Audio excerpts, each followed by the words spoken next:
Okay, so topic today is about fundamental analysis. So fundamental analysis ni ramai yang tak suka. Yang tadi tak ada rakaman. Yang tadi tu secret punya. Pelajaran secret.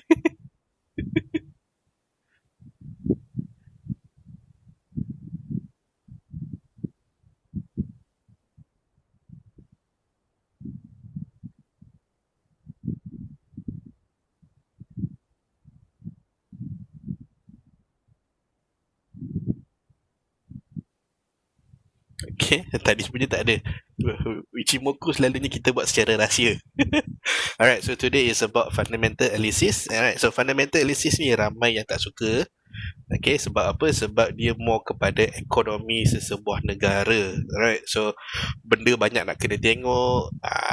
Benda yang ekonomi negara. So ekonomi negara mostly orang tak suka sangat nak tengok lah, tak reti baca. Alright, so but fundamental analysis is actually lagi senang, easier to understand berbanding dengan technical analysis. Okay, sebab apa? Sebab kamu hanya perlu fokus kepada keadaan ekonomi negara. Okay? Apa tadi? Tak apa, nanti lain kali kita bulan depan saya cuba buat rakaman Ichimoku punya. Ini nanti maknanya masa kelas indikator nanti kita buat Ichimoku dah dulu. Untuk kelas bulan dah hadapan. Jangan risau. Okay, so kalau macam fundamental ni dia senang sebenarnya. Especially kalau kita, sebab kita trade kebanyakan currency semua will be based on USD, right? So macam Australia dollar, Australia USD, Euro USD, GBP USD, USD JPY, okay, everything akan more kepada USD. So if anything happens to US, semua currency akan effect, senang saja. Okay, so if kalau USD strong, macam semalam USD strong, semua currency semua terbalik-balik. Senang. So kita just fokus kat US sahaja. So fundamental pun sama. Kamu boleh fokus kat US fundamental sudah cukup. Sebagai contoh lah. Okay, so sebagai contoh, let me open up Forex Factory. Okay, kita buka Forex Factory. Kita perlu buat? Saya filter senang je. Saya buka USD sahaja dan saya ajar kamu macam mana nak tengok. Okay, so selalunya saya tunjuk daripada awal bulan. Okay, from the first of the month. Okay, so from awal bulan tu, news paling besar yang kita akan tengok adalah news non-farm. Alright, so awal bulan kita akan tengok yang ini. So bila yang ini keluar, setiap data yang seterusnya for that month kita dah tahu, agak boleh tahu jawapan. Okay, so kat sini simple. So contoh yang ini, okay, non-farm punya data, everything looks positive lah. So kita anggap kat sini, kita dah boleh anggap USD strong. Sebab yang bekerja ramai, okay, gaji naik, okay, yang tidak bekerja pun berkurangan. So good news all the way. Semua tu bagus. Okay, so simple. Maknanya dari sini semua kita dah nampak semua tu bagus kan. So kamu just tunggu je news yang akan keluar seterusnya lah. Okay, so kalau macam yang retail sales ni tak cantik sebab dia punya expectations tu dia dah berubah. Okay, sebab ini dia base pada bulan lepas. So kalau tengok apa-apa yang berlaku selepas tu, selalunya mostly diorang akan more kepada positif. So kalau macam bulan ni tak banyak data keluar, tak best. So kalau macam bulan lepas, cantik lah, kita boleh nampak semua. So let's say saya tengok bulan lepas punya. So bulan lepas September, Ogos. Tengok Ogos punya. Okay, so Ogos punya, saya highlightkan dulu. Okay, Ogos punya tiga-tiga positif. Okay, gaji naik, bekerja ramai, yang tak bekerja berkurang. So baguslah. So apabila data tu semua keluar, macam CPI dengan retail sales selalunya akan ikut data kat sini. Sebab apa? Sebab apabila ramai yang so CPI ni Consumer Price Index. So Consumer Price Index. Maksud Consumer Price Index ni ialah maksudnya kerelaan orang membayar lebih mahal, membayar untuk barang yang sama tapi pada harga yang lebih mahal. So kalau contoh macam roti, susu, kalau kat sini dia cakap positif. Sebab apa? Sebab yang bekerja makin ramai, gaji makin naik. So kamu tak kisah bayar lebih sedikit untuk barang yang sama. Sebab gaji dah naik dan kamu masih bekerja. So confirm kat sini dia akan hijau. CPI lah. So untuk CPI memang confirm akan hijau. Tak ada masalah, memang base pada atas ni. Alright, so lepas tu kamu nampak retail sales pula. So retail sales ni adalah sales lah, penjualan runcit. So jualan runcit selalunya pun dia akan naik sebab orang dah banyak bekerja dan gaji naik, orang akan spending lebih.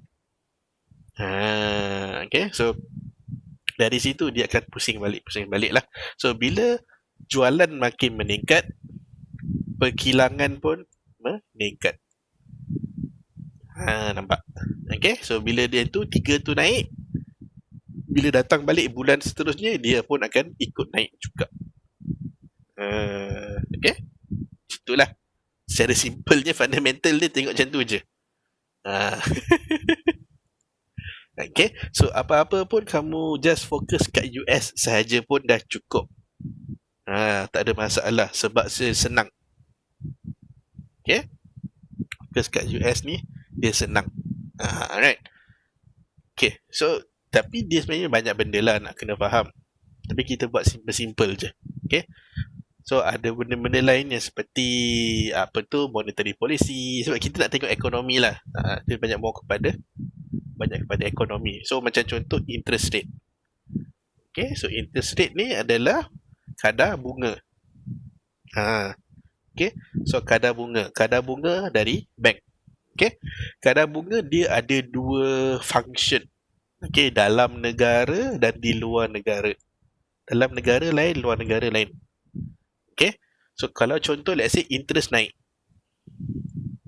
So interest naik bermaksud kalau dalam negara kita bayar bunga lebih. Setiap kali yang interest tu naik, kita kena bayar bunga kita lebih. Kita bayar bulanan bunga. So mahal. Loan kita menjadi mahal. Tetapi jika dari pandangan orang luar, apabila interest rate tu menaik, bermaksud ekonomi tengah naik. So dia akan invest ke dalam negara tersebut. Jika interest rate negara tu naik pada bulan tu berbanding bulan lepas, investor akan suka masuk sebab dia tahu ekonomi tengah bagus. So dia terbalik. Dia punya efek di luar negara dan di dalam negara sangat-sangat terbalik lah. So kalau macam contoh macam sekarang ni, keadaan sekarang di mana interest rate kita turun.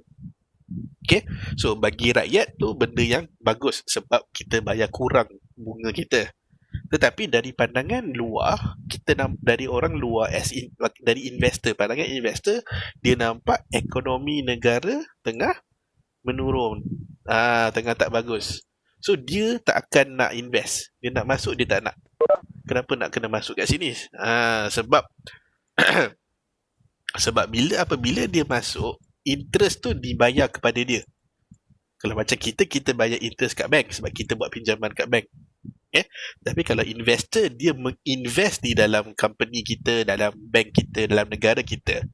So apabila interest rate tu ada interest rate, bermaksud dia dapat pulangan. So jika interest rate rendah, pulangan pun rendah. Interest rate tinggi, pulangan tinggi. Simple. So dia akan suka kat situ.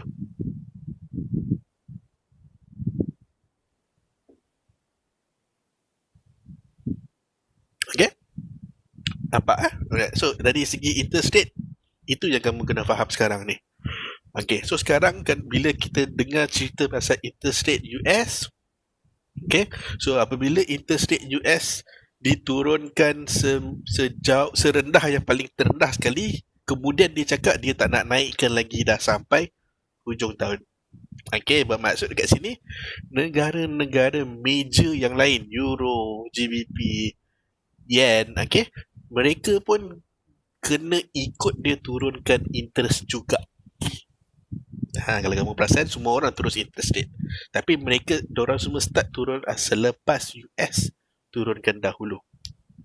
Okay, so why? Because apabila US turunkan interest rate, okay, sebab yang nak menginvestnya adalah usually investors mostly datang pada US yang nak invest ke dalam negara-negara lain. Okay, so jika duit US tu lagi rendah, dia tak akan nak invest. So semua negara ni semua akan turunkan interest rate mereka juga. Itu maksud dia. Okay, so macam sekarang ni bila kamu dah nampak US turunkan interest rate, Australia turunkan, Australia, New Zealand, Euro. Okay, Euro tu ada, Euro is zero negative, zero interest rate. Okay, GBP turunkan interest rate. Mana lagi? Switzerland, okay, dan Canada. Okay, Yen is negative 0.1. This is Yen, negative interest rate. Dia berbeza. Ni lagi satu cerita, nak kena cerita lain kali. Interest rate. So kalau macam Euro is zero, dia orang tak ada interest, dia orang more kepada QE, quantitative easing. Okay, bermaksud apabila negara tak ada duit, dia boleh print duit lebih. Dia boleh print duit. So dia punya interest berbeza, cara kiraan dia berbeza lah. Okay, alright. Okay, ni tadi tu. Okay, so kadang-kadang kalau kamu perasan, interest rate selalu dia akan naik, kemudian turun, naik.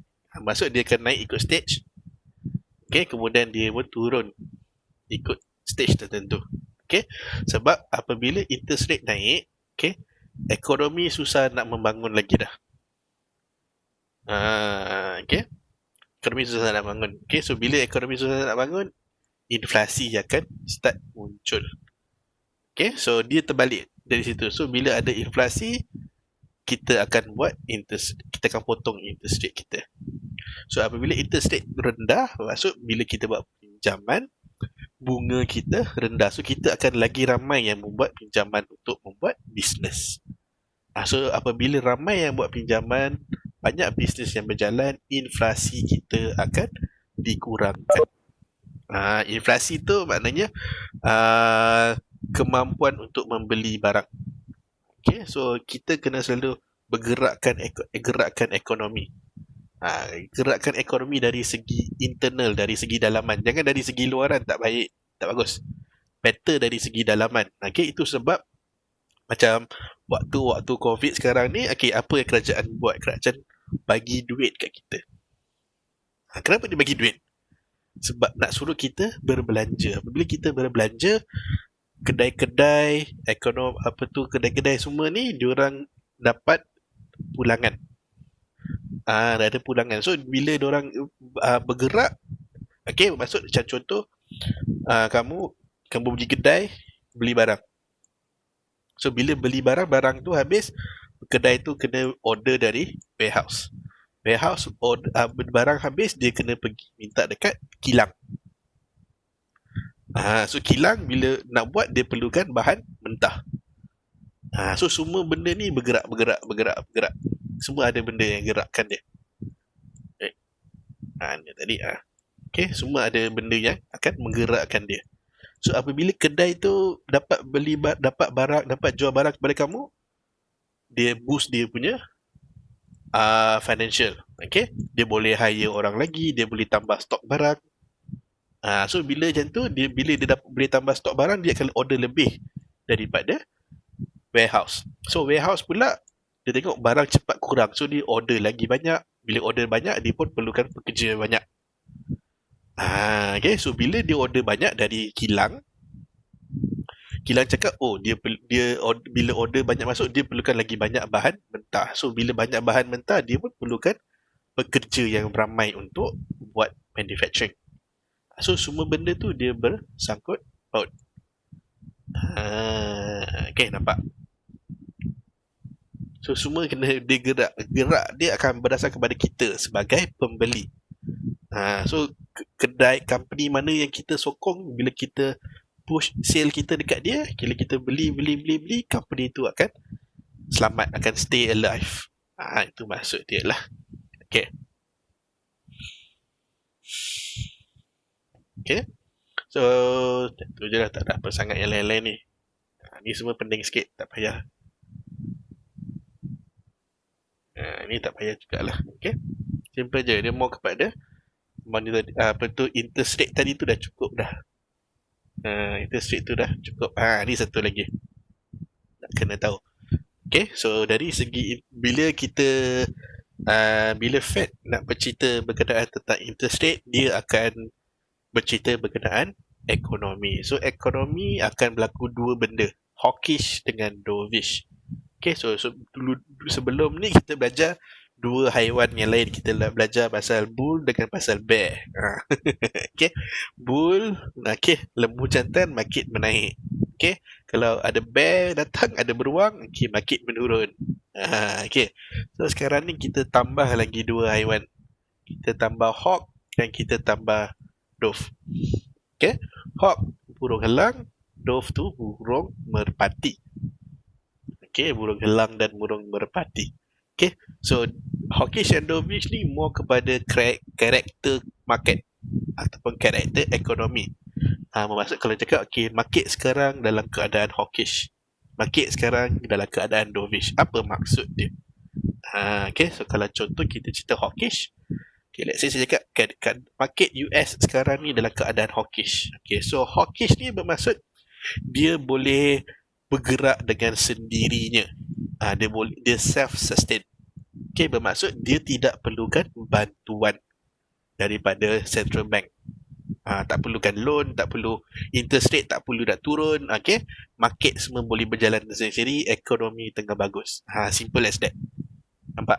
Okay, so itu maksud market yang tengah hawkish. Bermaksud hawk ni adalah burung helang. Burung helang ni bila dia nak cari makan, dia tak perlu pertolongan dari siapa-siapa. Dia pergi ke kolam, pergi tasik, tangkap ikan, makan sendiri, settle. Dia boleh bergerak dengan sendirinya. Maksud hawkish ni adalah market yang tengah bullish. Bukan bullish, market yang tengah sustain. Dia boleh bergerak. Okay, so terbalik pula dengan market dovish. Dove ni burung merpati. Kalau kamu nampak burung merpati ni, bila dia nampak orang bagi makan saja, dia akan pergi ke orang tu. Orang bagi makan je, dia pergi ke orang tu. Orang tu jalan, dia ikut. Orang tu pergi sini, dia ikut. Sebab apa? Sebab dia perlukan bantuan. Dia tak boleh hidup dengan steady lah, senang cerita. Okay? Dia perlukan bantuan. Bermaksud, kalau market cakap, Fed cakap, okay, market for August is dovish. Bermaksud, market perlukan bantuan daripada central bank, perlukan funding nak masuk, perlu turunkan interest rate, sebagai contoh. Okay, sebab market tak boleh sustain. Okay, so ingat dua ni saja, tenang. Market tengah hawkish bermaksud, okay, positive market. Dovish market, negative market. Okay, itu maksud dia lah. Okay, boleh faham? Yang lain tak ada sangat pun.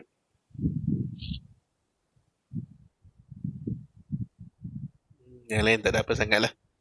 Okay, so yang lain-lain tu fokus more kepada apa yang berlaku dekat Forex Factory saja. Simple. Okay, so kalau macam contoh hari ini, kejap lagi 10.30 ada Powell punya testify.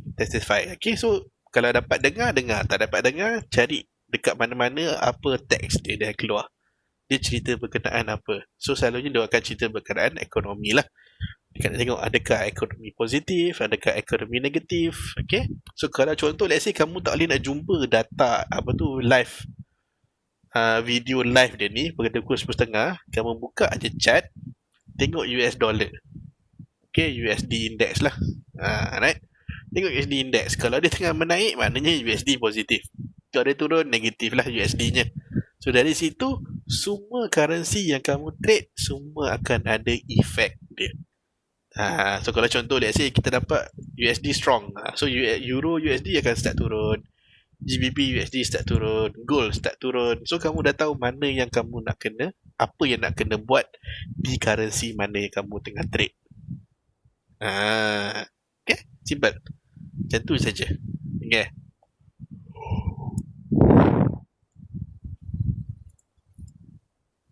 Okay, so kalau macam fundamental yang lain-lain, kalau tak nak ikut sangat pun tak perlu. Sebab movement diorang, walaupun dia adalah high impact, movement dia kepada chart jarang berlaku terlalu banyak. Okay, so selalunya diorang akan lebih berat ke USD punya lah. Okay, so kalau macam hari ni ada cerita sekejap. Ini so test. Oh, dia punya tu dah keluar dah rupanya. Teks dia dah keluar. So teks dia dah keluar, boleh jawab lah, dapat jawapan.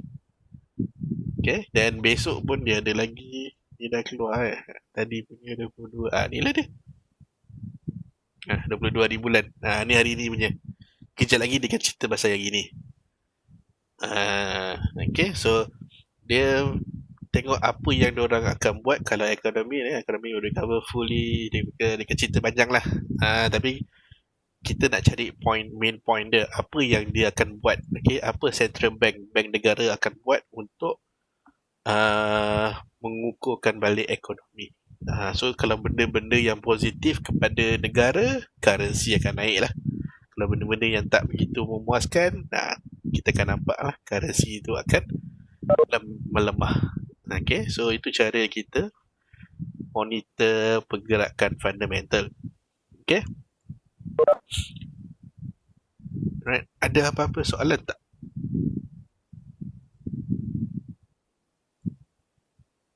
Any questions? Tak ada. Fundamental dia pening. Fundamental sebenarnya tak pening. Kalau kamu tahu apa yang menggerakkan ekonomi sesebuah negara, kamu akan tahu apa impact dia kepada negara lain. Contoh, let's say, ambil satu persatu lah. Kalau contoh Australia, okay, so Australia dia akan fokus kepada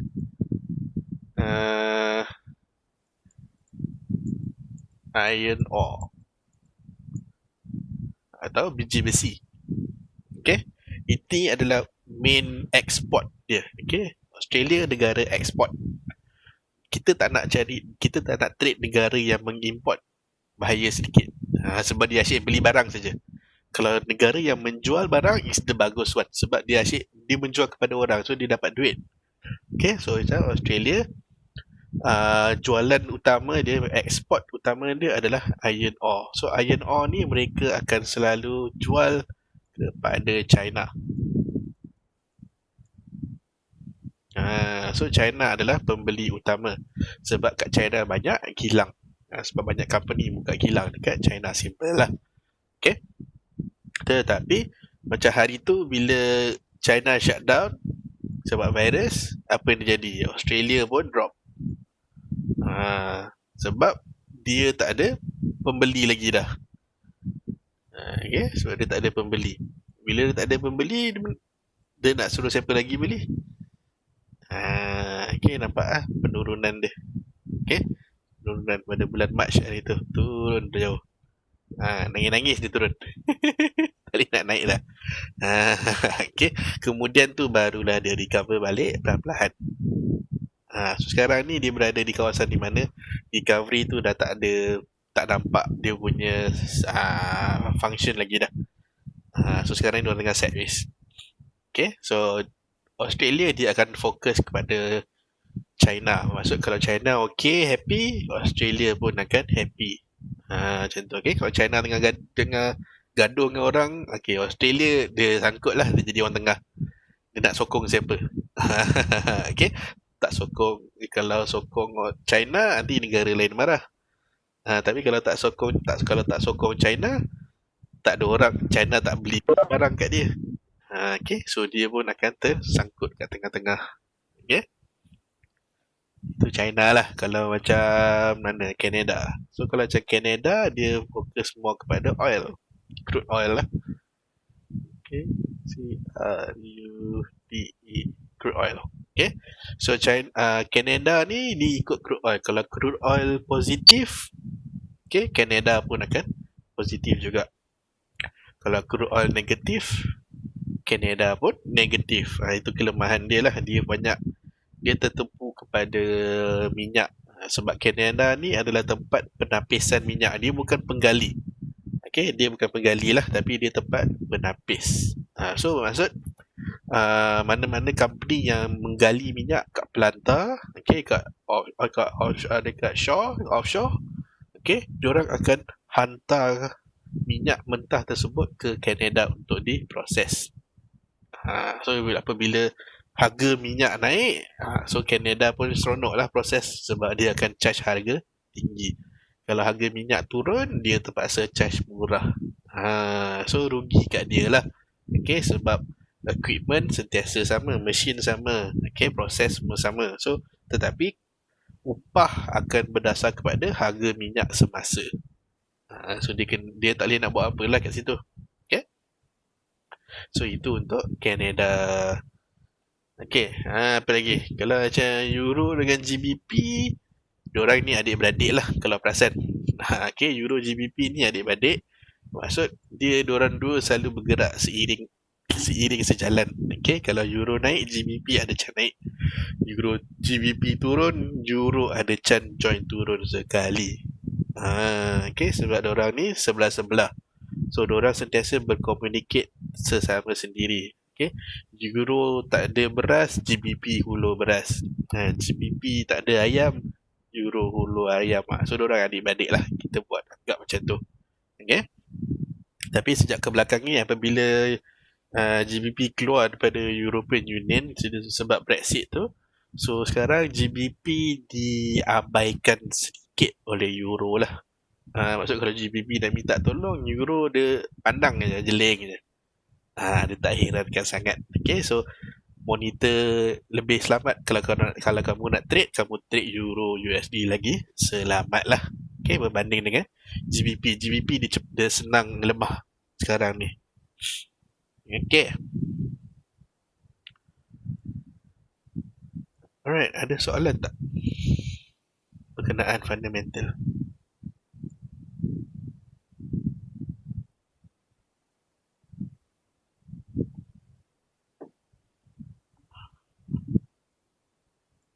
Sakti. Tanya je. Siapa yang angkat tangan, tanya je. Tanya je dalam chat. How to predict, Jeff? Sorry? How to? How to predict for the whole week market? Kakak. Prediction of the market dia susah sedikit, tapi kita mostly akan base kepada, kalau let's say nak predict market, kita akan banyak tengok pada H4. Okay, let me show lah. So dia akan more kepada H4. So just tengok apa yang berlaku pada minggu lepas. So, contoh let's say saya ambil H4 Japanese Yen. Okay, so minggu lepas downtrend. Okay, so based pada apa yang berlaku sebelum-sebelum tu pun market nampak lebih kepada menurun. Okay, simple. So bila nampak menurun, maksud minggu ni pun ada chance dia akan turun. So sebelum dia turun, dia akan retrace naik dah dulu. So untuk nak tahu berapa jauh dia boleh retrace naik, tarik je Fibon.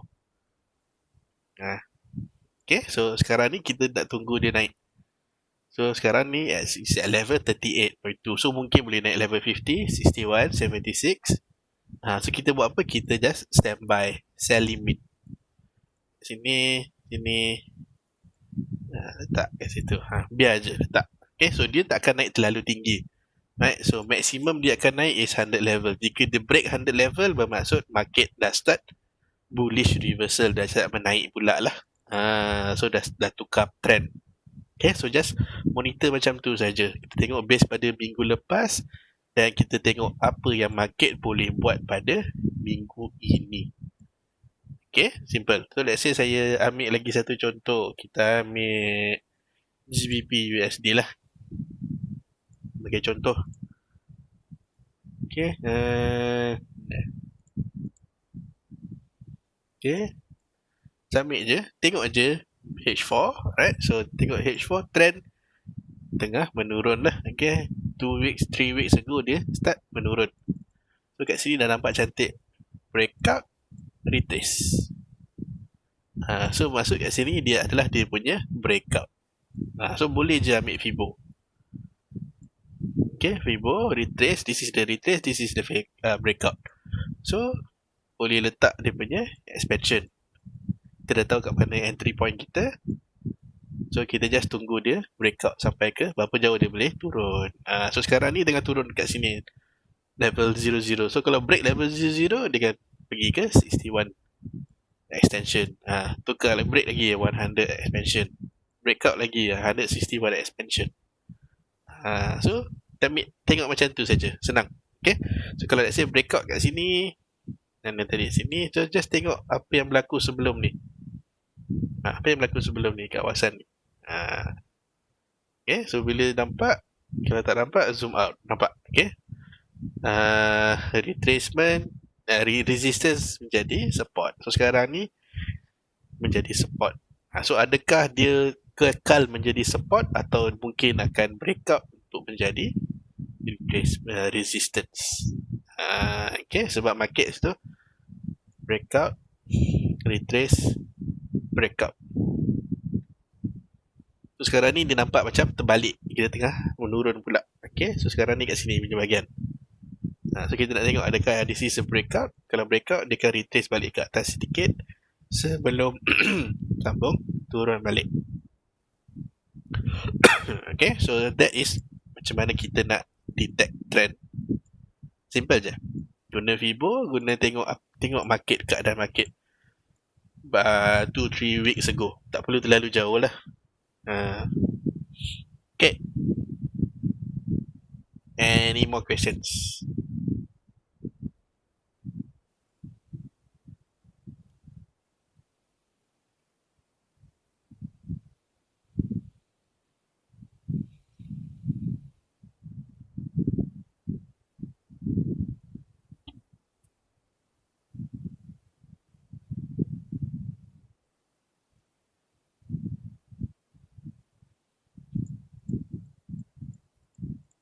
Tak ada? Semua okay? Tak ada soalan? Okay, so kalau tak ada soalan, level 0, level jangan entry market lagi je. Entry kat retracement lah kat sini, bukan kat bawah. Kita retrace, kita entry dekat retracement, bukan masa dah sampai kat bawah sini. Tapi jika dia breakout, dia akan ada retracement. Cari lagi sekali retracement di mana. Bukannya bermaksud level 0 ni tak boleh entry, tetapi kita tengok which level yang dia akan retrace, baru kita entry. Okay, so yang ini tak nampak lagi, dia tengah menaik. So kita belum habis retrace, so tak tahu kat mana nak entry. Tunggu dia habis dulu. Okay, so kalau macam GBP tadi tu dia dah habis. Okay, dia dah habis turun, dia dah habis naik, dia dah tengah start menurun. Sekarang ni dia tengah level 0. So jika dia boleh turun, dia akan break level 0 tersebut, kemudian dia akan naik balik. So that is where you tunggu untuk cari entry point. Bukan saya cakap kat level 0 tak boleh entry. Nak kena tahu where is the punya next retracement. Maksud Fibo ni dah boleh buang kalau tak nak, sebab kita tak entry. Okay, so dah tak boleh guna yang itu. Kita cari Fibo yang seterusnya. Okay, yang ini. So bila guna yang itu, then just tunggu retracement yang inilah. This retracement berapa jauh dia boleh naik. Sebab sekarang ni is bahagian tengah menurun. Sebab sekarang ni is kat sini. Kita belum habis lagi yang ini, tak tahu berapa jauh dia boleh turun. So sekarang ni bukan time untuk entry. Okay, time untuk tunggu dia habis. Berapa jauh dia boleh turun, kemudian kita nak tengok berapa jauh dia nak naik selepas itu. That's it. Situlah baru kita cari entry point kita.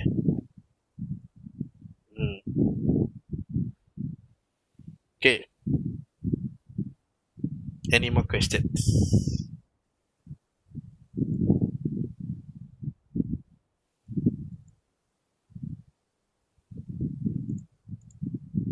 Semua okay?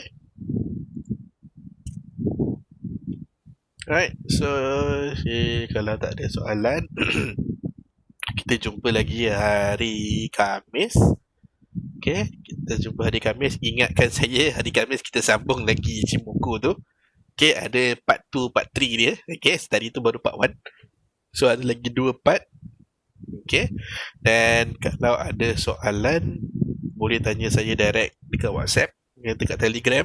Okay, so kalau saya tak reply tu, jangan kecil hati. Tanya lagi sekali, kadang-kadang kamu punya message saya tak buka, tapi tu dia dah turun ke bawah, saya tak perasan. Okay, selalu apa tu, message je lagi sekali, jangan risau, saya tak marah. Kalau saya tak reply tu bukan maksud saya tak nak reply, kadang-kadang saya terlepas pandang. Okay, so message je lagi sekali, ingatkan saya, cikgu tadi saya message, cikgu tak reply. Okay, sebab kadang-kadang bila orang cek saya reply mana saya sempat, dan kemudian yang tak sempat saya terlepas. Okay, so terima kasih kerana datang kelas hari ini. Okay, jumpa lagi hari Khamis nanti. Alright, so kalau siapa-siapa ada soalan apa-apa, boleh je direct tanya saya dekat Telegram lah. Okay, so terima kasih, good evening dan Assalamualaikum semua.